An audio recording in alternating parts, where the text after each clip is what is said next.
ಗೊತ್ತಾಯ್ತು ಹೀಸ್ ಇನ್ ಅ ಶಾಕ್ ಅಂತ.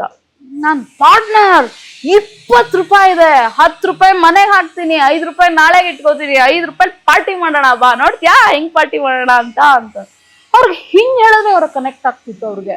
ಅದ್ಬಿಟ್ಟು ಪಾರ್ಟ್ನರ್ ಸಂಸಾರ ಆದ್ಮೇಲೆ ಇದೆ, ಸಹಿಸ್ಕೋಬೇಕಪ್ಪ ಕಷ್ಟ, ಹಿಂಗಂದ್ರೆ ಅವ್ರಿಗೆ ನೋಡಿ ಕೈ ಎತ್ತು ಫಸ್ಟ್ ನೀನು ಅಂತಾರೆ.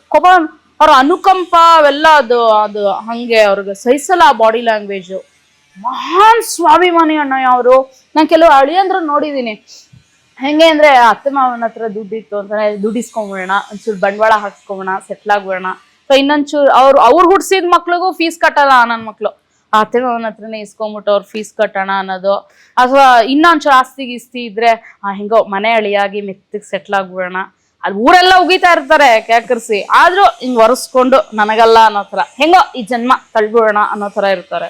ಆಮೇಲೆ ಇನ್ನ ಕೆಲವು ಹೆಣ್ಮಕ್ಳು ಅಷ್ಟೇ, ಅಪ್ಪ ಅಮ್ಮನ ಹತ್ರ ಆಸ್ತಿ ಇದೆ, ಬಿಡು ನನಗೆ ಹೇಗಿದ್ರು ಮಗಳಿಗೆ ತಾನೆ ಬರೋದು ಅನ್ಕೊಂಡ್ ಊರೆಲ್ಲ ಮ್ಯಾನಿಪುಲೇಟ್ ಮಾಡ್ಕೊಂಡು ಓಡಾಡೋದು ಅನ್ನೋದು. ಅಥವಾ ಗಂಡನ ಹತ್ರ ದುಡ್ಡಿದೆ ಬಿಡು, ನನ್ನ ಲೈಫ್ ಸೆಟ್ಲು ನಾನು ನನ್ನ ಗಂಡ ನಾವು ದುಡ್ದಿದ್ದ ದುಡ್ಡಷ್ಟನ್ನೇ ನಾವು ಕನ್ಸಿಡರ್ ಮಾಡೋದು.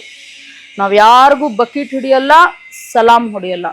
ನಮ್ಗೆ ಯಾರು ಬಕೆಟ್ ಹಿಡಿತಾರೆ, ಸಲಾಮ್ ಹಿಡಿತಾರೆ, ನಾವು ಅವ್ರನ್ನ ಹತ್ರಕ್ಕೂ ಸೇರಿಸ್ಕೊಳ್ಳಲ್ಲ.